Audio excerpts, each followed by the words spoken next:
Si vous partez du principe qu'il n'y a pas de bien ou de mal, pas de bon ou de mauvais, et que la créativité est juste un jeu libre sans règles, il est plus facile de vous immerger joyeusement dans le processus de création. Cette citation de Rick Rubin m'a fait réfléchir sur un des principes fondamentaux de toute mon approche photographique qui, selon moi, nous permet de non seulement nous épanouir lorsque l'on prend des photos, mais aussi de nous aider à prendre des photos que l'on aime. Dans cette vidéo, je vais justement partager avec toi ce conseil et comment est-ce que je l'applique. Alors si tu es prêt, c'est parti!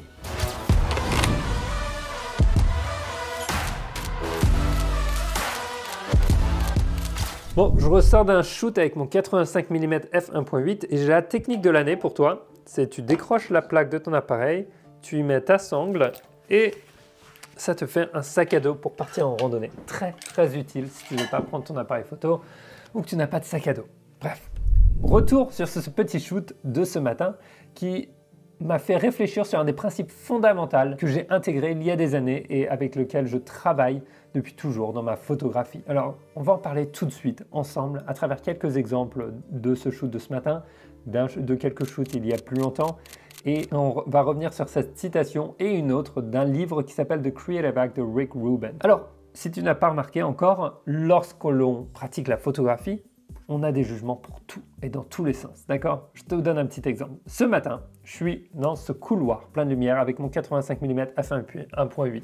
Je décide que je vais aussi filmer tout ça en mode POV pour une vidéo sur la chaîne en anglais et je me lance dedans.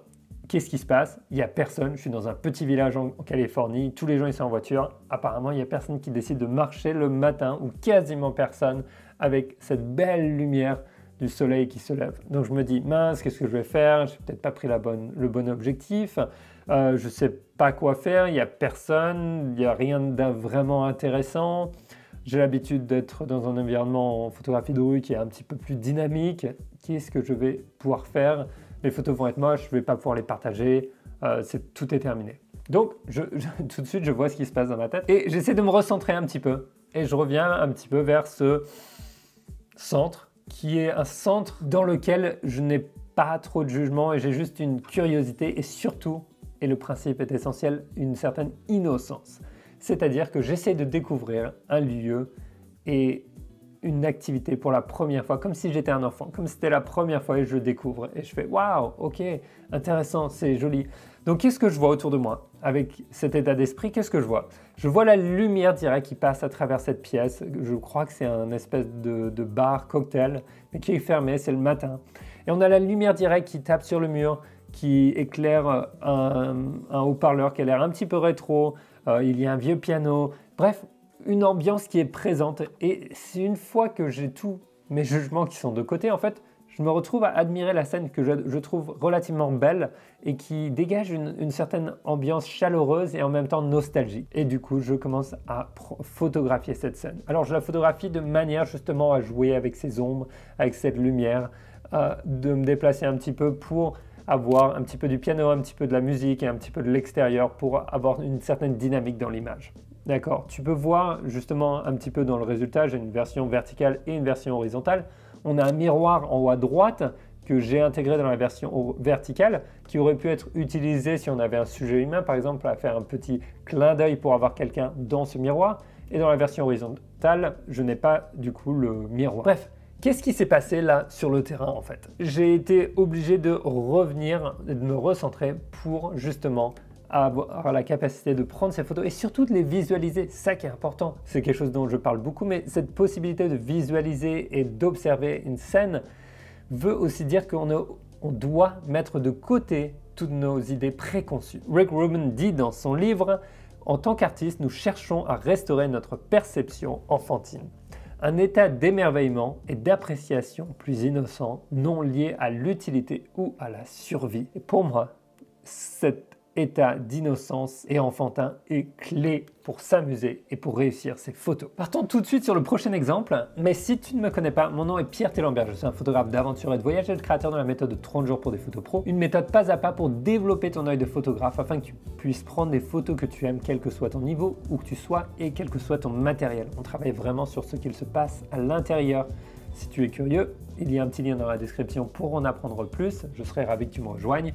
Et sur cette chaîne YouTube, je partage justement des tutoriels et des aventures photographiques, donc abonne-toi si tu veux en voir d'autres. Alors, un petit peu plus tard, lors de ce shoot, je me retrouve de l'autre côté de la rue et je vois une personne avec un café qui attend pour traverser. Je me dis, ah génial, c'est intéressant, je vais avoir un sujet humain, je vais pouvoir interagir avec. Donc, je prends une petite photo dans l'angle où il est en train de tenir son café.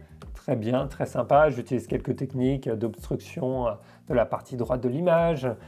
Je cache son visage pour pas qu'on sache qui il est exactement, parce que ça m'intéresse pas trop, mais j'ai une petite histoire humaine. Et là, je regarde de l'autre côté et je vois cette vieille voiture qui tout de suite m'interpelle d'une certaine manière. Alors pourquoi est-ce qu'elle m'interpelle? Il y a deux raisons. C'est qu'en arrière-plan, j'ai une lumière très chaleureuse, une lumière directe qui est en train de justement de créer une atmosphère chaude dans l'image. Et la voiture étant un petit peu vintage, crée un petit contraste. Je me dis, ça va être génial, je vais pouvoir mettre la petite personne avec mon café. Mais juste avant ça, j'ai la curiosité de prendre cette image sans la personne dedans.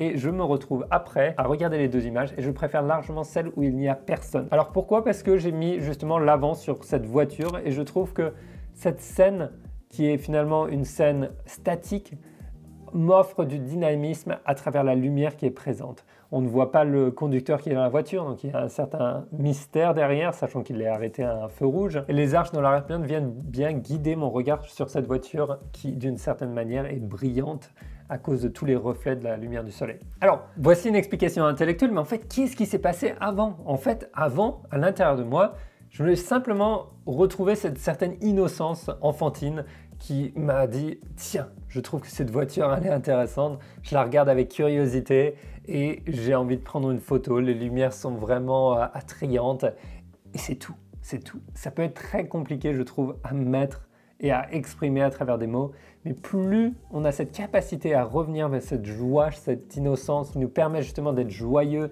et de faire l'expérience du monde comme si c'était la première fois qu'on le voyait, et plus l'on va avoir cette capacité à s'amuser dans son process créatif et à prendre des photos qui justement ont quelque chose de magique en elles, en tout cas pour nous. J'ai quelques autres exemples à travers ce shoot, à travers les cactus qui peuvent être complètement anodins mais que je trouvais absolument fascinants d'une certaine manière. Qui en tant qu'enfant n'a jamais voulu mettre ses doigts sur les cactus pour toucher les pics? Voilà, il y a une certaine curiosité enfantine et cet attrait mélangé avec l'innocence qui finalement nous permet de regarder le monde d'une certaine manière et d'une manière joyeuse. Après, j'avais aussi la personne qui était dans le café, en train de boire son café, avec une voiture, avec un chien qui ressortait la tête, une autre personne qui elle aussi a trouvé ça intéressant. Bref, en tant que photographe, j'essaye autant que possible de laisser un petit peu tous ces jugements qui viennent en permanence et de découvrir le lieu à travers les yeux d'un enfant qui a 3 ans et qui est complètement innocent. Et sur ces derniers mois, je dois le dire, j'ai shooté moins, mais j'ai fait plus d'expériences, que ce soit à shooter des vagues sous l'océan sans but précis, c'est-à-dire juste pour la joie de l'essai, et pour la curiosité de ce que je pourrais faire avec finalement un caisson en étant sous des vagues, ou alors que ce soit lorsque j'ai pris un ferry avec ma famille et que j'ai vu une petite scène qui était intéressante, les couleurs me faisaient vibrer d'une certaine manière parce qu'il y avait du rouge, il y avait du blanc et on voit ma femme qui monte les escaliers avec ma fille. Je me suis dit tiens, je vais capturer ça. Pourquoi? Sans but principal, sans but de partager avec qui que ce soit, de créer une vidéo, mais simplement parce que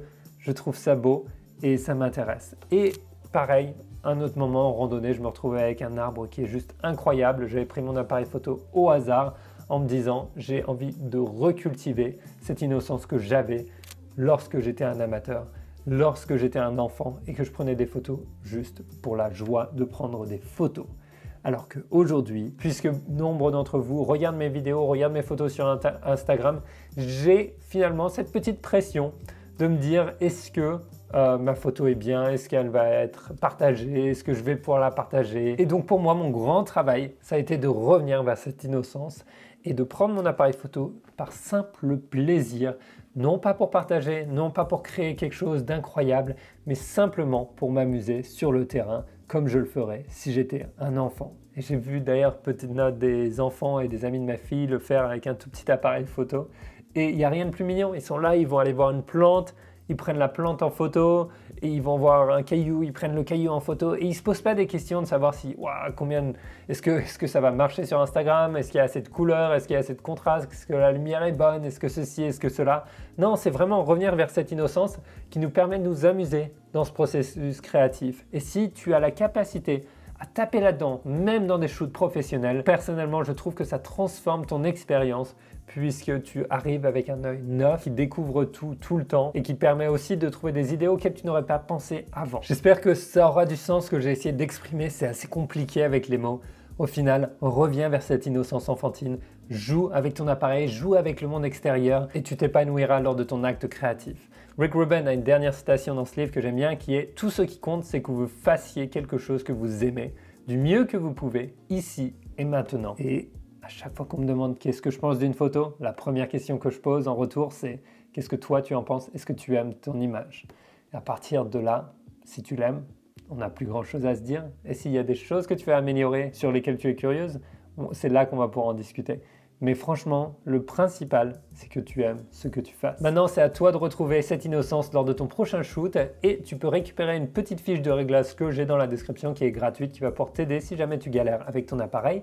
J'ai aussi cette vidéo qui va te permettre de mieux maîtriser ton appareil et cette vidéo qui va revenir sur 3 erreurs communes en photographie que tu vas pouvoir aussi éviter.